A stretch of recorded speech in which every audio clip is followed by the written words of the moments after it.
Hey, what's up, everybody? True Boxing here. Thank you for coming back to get hit with the truth. So today we are continuing the True Boxing annual top 10s as we are going to look at my number one lightweight in the world right now, the reigning IBF lightweight champion, Vasyl Lomachenko. Before we get into that, if you could smash the like button, leave a comment or subscribe to the channel. I really do appreciate any and all support that I can get as I continue to build my channel here.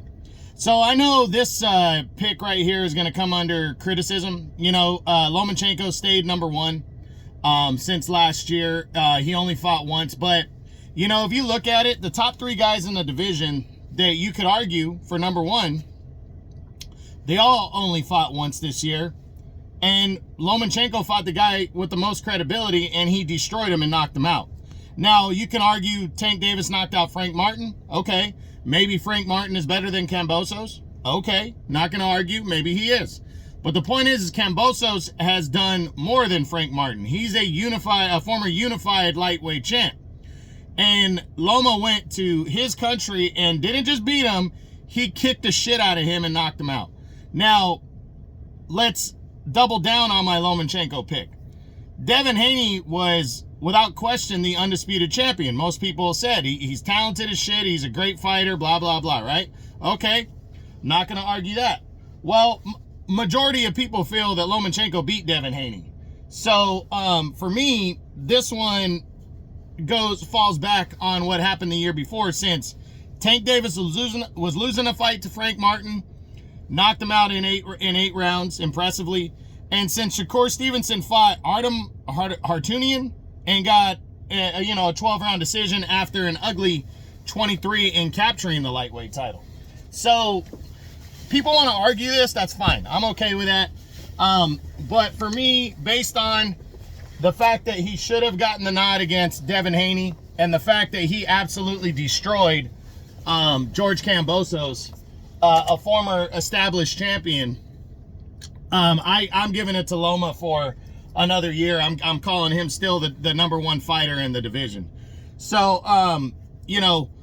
if people want to argue that, they can, but I'm solid on my pick. But it's not by much. You know, these guys all have to do more. All three of them, they have to do more in 2025 to prove themselves and to see who truly is the number one guy. Now, Loma's 36. He, as I said, in May, he took on Kambosos for the vacant IBF title and absolutely kicked the shit out of him. One of his best performances, in my opinion. He beat Kambosos down and stopped him in 11 rounds. But now, as he heads into 2025, he walked away from negotiations with Tank Davis to unify belts, a fight that a lot of people want to see. And again, I said this in the Tank Davis video. Excuse me, anybody that wants to criticize him for that, I think it's pretty ridiculous, because we are not Ukrainian. We don't know what is going on with him and his family and the situation, the war with Russia right now. So him wanting to take the rest of the year off to be with his family, to spend time with his kids and stuff like that, and to be there on part of the war effort. I mean, I don't knock Vasyl Lomachenko at all for what he did with that, taking the rest of the year off. You know, I have to respect it because of the situation. But heading into the year, if he is going to continue fighting, which we don't even know that, he might retire.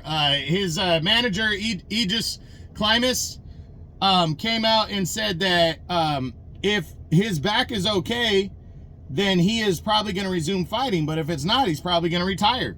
So that guy's closer to the situation than anybody, in my opinion.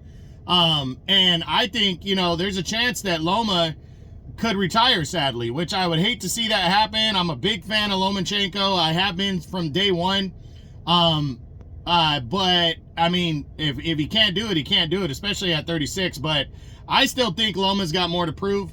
I hope he returns. Loma can pretty much get whoever he wants in the ring. And I hope he comes back in 2025, maybe takes on Raymond Murataya or Tevin Farmer, somebody along those lines, to get himself back into the mix. I don't see him fighting his highest rated challenger right now, Zaur Abdullayev. He's a Russian fighter. He's the highest rated challenger in the IBF at number 2. I don't see that fight taking place, but you never know. But we'll see. We'll see what goes down. So that's it. That's what I got. That is my #1 lightweight in the world right now at 135 pounds, the reigning IBF champion, Vasyl Lomachenko.